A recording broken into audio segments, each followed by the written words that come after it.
வணக்கம். இன்னைக்கு படிக்க போகும் கதையின் தலைப்பு தனம். இது ஒரு சிறு கதை. எழுதியவர் வித்யா சுப்பிரமணியம் அவர்கள். கதைக்கு போலாமா? அண்ணாசாமி வந்திருக்கான் பாத்தியோ? யாரோ யாரிடமோ சொன்னது காதில் விழ வைத்தி திரும்பினார். 4 முழம் அழுக்கு வேட்டியும் கிழிச துண்டுமா ஊற விட்டு போனவன் என்னமா வந்திருக்கான் தெரியுமோ? மூக்கு கண்ணாடி ஃப்ரேம்லேருந்து கோட் பொத்தான் வரை தங்கம் மின்றது. பணத்தொந்தி என்ன, படகுக்கார் என்னன்னு ஆளே மாறி போயிட்டான் போ. பழம் குழம்புக்காக தினமும் எங்காத்து வாசல்ல பல்ல இடிச்சுன்னு நிற்பன். அந்த அண்ணாசாமியான ஆச்சரியமா இருக்கு. எப்படி இவ்வளோ அறுவடை பண்ணினானா? அதான் அதிர்ஷ்டங்கிறது. ஓடி போனவனுக்கு 9ல் குருன்னு சும்மாவா சொல்ற? இவன் ஜாதகத்தில் எல்லா கட்டத்திலையுமே குருவும் சுக்கிரனும் தான்னு நினைக்கிறேன். மும்பையில் இவன் பேர் சொன்னால் அவ்வளோ மரியாதையாம். ஏகப்பட்ட பிஸ்னஸ், உள்நாடு வெளிநாடு எல்லா இடத்துலையும் சொத்துக்கள். தன் சொத்து கணக்கு அவனுக்கே சொல்ல தெரியாதாம். 50 குடம் தண்ணி இறைச்சி எங்கள் தோட்டத்துக்கு விட்டுட்டு 2 ரூபா காசுக்காக எங்கள் தாத்தா கிட்ட தலையை சொரிஞ்சுண்டு நின்னவன். எல்லாம் நேரம்தான், வேறென்ன? அவர்கள் பேச்சும் பெருமூச்சும் தேய்ந்து கரைந்தது. வைத்தி தன் கையில் வாழை இலை போட்டு மூடியிருந்த பிரசாத தட்டை பார்த்தார். 15 வருடம் இருக்குமா அண்ணாசாமி ஊரை விட்டு போய். அவன் இங்கு இருந்தவரை இந்த பிரசாதத்தில் ஒரு பங்கு அவனுக்கும் வைத்து விடுவாள் அம்மா. எங்கிருந்தாலும் இந்த பிரசாத உருண்டைக்காக வந்து விடுவான் அண்ணாசாமி. அம்மாவுக்கு அவனிடம் ஒரு தனி பாசம். பாவம், தாயில்லா பிள்ளை என்று அடிக்கடி சொல்லுவாள். அதனாலேயே அவனுக்கு சலுகைகள் அதிகம். இத்தனைக்கும் அண்ணாசாமி எந்த வகையிலும் அவர்களுக்கு சொந்தம் கூட கிடையாது. அவனும் நம்மள மாதிரி ஏழடா வைத்தி என்பாள் ஏதாவது கேட்டாள். நாமளே கால் வயத்துக்குத்தான் சாப்பிட்றோம். இதில் வேற நீ அவனுக்கும் ஒரு பங்கு கொடுக்கணுமா? வைத்தியின் பசி கோபத்திற்கு அம்மா புன்சிரிப்பைத்தான் விடையாக தருவாள். மகாபாரதத்தில் ஒரு கதை உண்டுடா வைத்தி. கீரி ஒன்று இருந்துதான். அதோட உடம்பு ஒரு பாதி தங்கமாக மாறி இருந்துதான், மீதி பாதி சாதாரணமாக இருந்துதான். ஏன் இப்படி இருக்குன்னு அதுகிட்ட தர்மபுத்திரன் கேட்டதுக்கு அது சொல்லித்தான், எனக்கு தெரிஞ்ச ஒரு ஏழை குடும்பம் இருக்குது.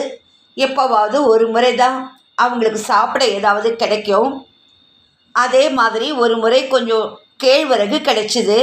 அதை மாவாக்கி அந்த மாவை 5 பங்காக்கி எல்லாரும் ஆளுக்கு கொஞ்சம் சாப்பிட்லான்னு உட்காந்தப்போ வெளியில் ஒரு வயசானவர் பசின்னு வந்து நின்னார். நான் என் பங்கை கொடுத்துட்றேன்னு அம்மா தன் பங்கு மாவை அந்த பெரியவருக்கு கொடுத்தாங்க. அவர் பசி அடங்கலை. அப்பா தன் பங்கை கொடுத்தார். அப்பவும் பசி அடங்கலை. 5 பேரும் ஒவ்வொருத்தராக தன் பங்கு மாவை கொடுத்துட்டாங்க. எல்லா மாவையும் வாங்கி சாப்பிட்டு அவங்க தர்மத்தை சோதிச்சது வேற யாரும் இல்லை, தர்ம தேவதையே தான். அந்த குடும்பத்தை புஷ்பக விமானத்தில் தேவலோகத்துக்கு அனுப்பி வச்சது தர்ம தேவதை.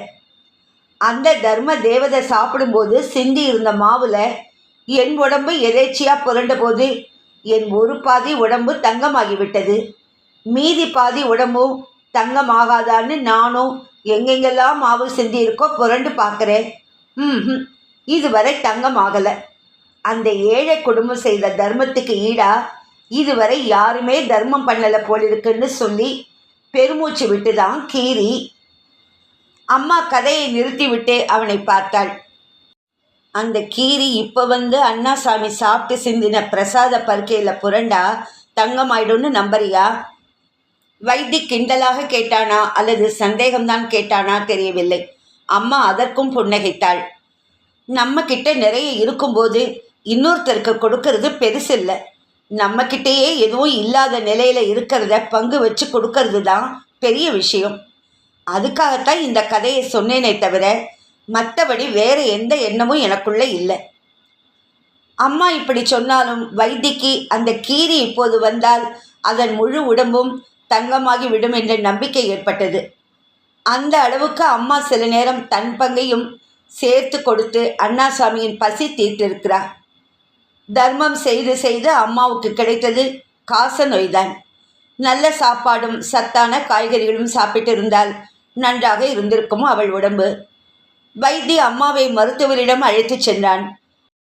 ஆரம்ப கட்டம்தான், குணப்படுத்திடலாம், பயப்படாதே. ஆஸ்பத்திரியில் ஒரு மாதம் இருக்கட்டும் என்றார். உடனடியாக 1000 ரூபாய் பணம் கட்டச் சொன்னார்கள். வைத்தி மலைத்து போனான். இருந்தாலும் தான் வேலை செய்த கோவிலின் அறங்காவலரிடம் கெஞ்சி கூத்தாடி கடனாய் 1000 ரூபாய் வாங்கி கொண்டு வந்தான். மறுநாள் காலையில் பணத்தை கட்டி அம்மாவை அட்மிட் பண்ணிவிடலாம் என்று வீட்டில் பூஜை அலமாரியில் பணத்தை வைத்துவிட்டு சந்தியா கால பூஜை காரியங்களை கவனிக்கச் சென்றான். மறுநாள் காலையில் அம்மாவை அழைத்து கொண்டு கிளம்பும்போதுதான் கவனித்தான், அலமாரியில் பணத்தை காணவில்லை. எப்போது காணாமல் போயிற்று, யார் வந்து எடுத்துச் சென்றார்கள் என்று ஒன்றும் புரியவில்லை. அம்மாவையும் ஆஸ்பத்திரியில் சேர்க்க முடியாமல் கடனாளியாகவும் ஆனதுதான் மிச்சம். சர்க்கார் ஆஸ்பத்திரி மருந்துகளால் ஒரு பயனுமின்றி அம்மா வாழ்வின் இறுதி கட்டத்துக்கு வந்தாள். வைத்தி அழுதான். பணத்தை எடுத்தவன் நாசமா போகட்டும் என்று அழுகையினூடே ஆவேசப்பட்டான். அம்மா தன் வற்றிய எலும்பு கரத்தால் அவன் வாய் பொத்தினாள். பாவண்டா அண்ணாசாமி, நன்னா இருக்கட்டும். மிக மிக பலவீனமாய் தன் சக்தி அனைத்தும் திரட்டி கிசுகிசுப்பாய் சொன்னாள். அதுதான் அவள் கடைசி பேச்சு. அம்மாவின் புஷ்பக விமானம் மறுநாள் தயாராயிற்று. அதன் பிறகு அண்ணாசாமியையும் காணவில்லை. இந்த 15 வருஷத்தில் பிரசாதத்திற்கு பங்கு வைக்கிற வேலை இல்லை. வைத்தி பெருமூச்சு விட்ட நேரம் வாசலில் நிழலாடிற்று. நிமிர்ந்து பார்த்தவர் விழிகள் அண்ணாசாமியின் மீது நிலைத்து நின்றது. அண்ணாசாமி தானா இவன்? அடேயப்பா, என்ன கம்பீரம், என்ன வாலிப்பு! வைத்தி தன்னை மறந்து பவ்யமாக எழுந்து நின்றார். அண்ணாசாமி உள்ளே வந்தார். வைத்தியை விழுங்கி விடுவது போல பார்த்தார். அதை எடுத்து பிரசாத தட்டின் மீதும் அவர் பார்வை சென்றது. எப்படிடா இருக்க வைத்தி? அவர் குரலில் கூட கம்பீரம் குடியேறியிருந்தது. அப்படியே உணர்ச்சியின்றி சொன்னார் வைத்தி. கல்யாணம்? ஆச்சு. குழந்தைகள்? 2 பெண்கள். என்ன பண்ணுறா? சும்மா தான் இருக்கா. படிக்க வைக்கலையா? கற்பூர தட்டில் விழுற காசில் அதெல்லாம் முடியல. நீ அப்படியே இருக்கிறத பார்த்தா கஷ்டமாக இருக்கடா வைத்தி. நீ ஒன்றும் கஷ்டப்பட மன்னிக்கணும். நீங்கள் ஒன்றும் வருத்தப்பட வேண்டாம். இது கலியுகம். பொய், திருட்டு, அநியாயம், அக்கிரமம் பண்ணுறவா கிட்ட தான் பணம் சேரும். எங்களுக்கு தெய்வம் கிட்டக்க இருக்குங்கிற சந்தோஷம் போரும். கோபமாக பேசுகிறாப்புல இருக்கு. யார் மேலேயும் எனக்கு கோபம் இல்லை. நான் எதுக்கு வந்திருக்கேன் தெரியுமா? எனக்கு எதுக்கு தெரியணும்? அண்ணாசாமி தன் கையில் இருந்த சிறிய பிரீஃப் கேஸை வைத்தியிடம் நீட்டினார்.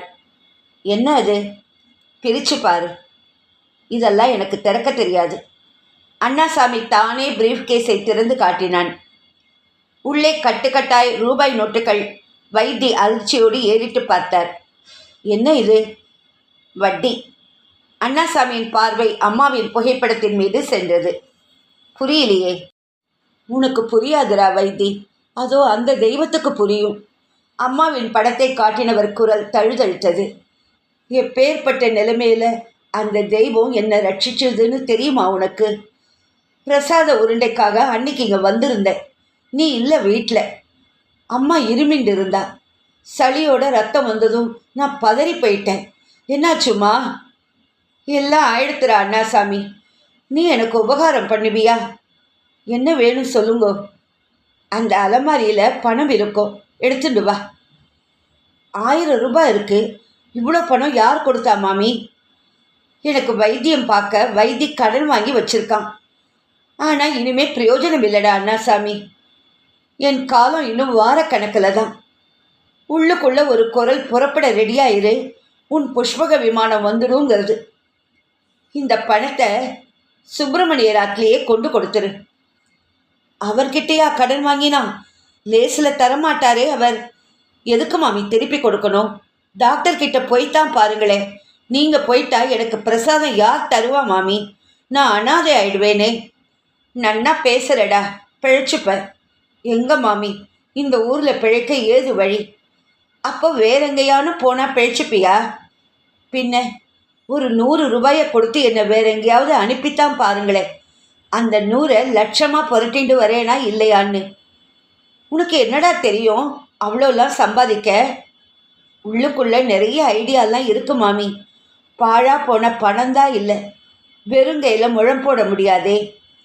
அப்போ ஒன்று செய். இந்த 1000 எடுத்துட்டு போ. 100க்கு லட்சம்னா 10 100க்கு 10 லட்சம். நீயானும் நன்னா இருட அண்ணாசாமி. நீயும் நேக்கொரு பிள்ளையாட்டம்தான். மாமி விளையாடுறேடா. இந்த 1000 கொடுத்து வைத்திய அனுப்பி வைங்கோ. நான் உங்களை பார்த்துக்கிறேன். அவனை அனுப்பினா அம்பாளை யாருடா கவனிச்சுப்பா? அது தப்பு.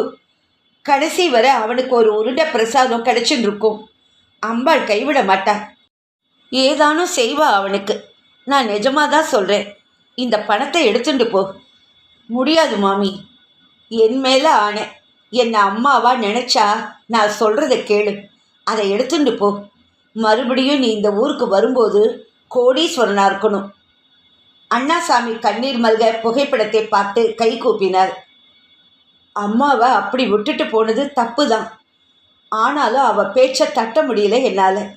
ஏதோ ஒரு சக்தி என்னை ரூபாயோடு அனுப்பி வச்சுது. அவள் ஆசீர்வாதம் பொய்யா போகலை. கோடீஸ்வரனா இப்போ வந்திருக்கேன். அவள் செஞ்ச உபகாரத்துக்கு இது வெறும் வட்டி தான். குழந்தைகள் பேரில் போட்டு வை, மறுக்காத. அண்ணாசாமி பெட்டியை மூடி வைத்தியின் கையில் கொடுக்க முயல வைத்தி பதறி பின்வாங்கினார். கண்கள் நிறைந்திருந்தது. வேண்டாம், அம்மா கொடுத்தது கடன் இல்லை, அன்பு. அன்புக்கு வட்டி வாங்கினா என் ஜென்மா கிடைத்தேராது. நீ வாங்கி காட்டாய் என் ஜென்மா சம்பூர்ணமாகாதுரா வைத்தி. அம்பாளுக்கு பண்ணிடா அண்ணாசாமி. கோவிலில் இப்போ நித்திய பூஜைக்கே சிரமமாக இருக்குது.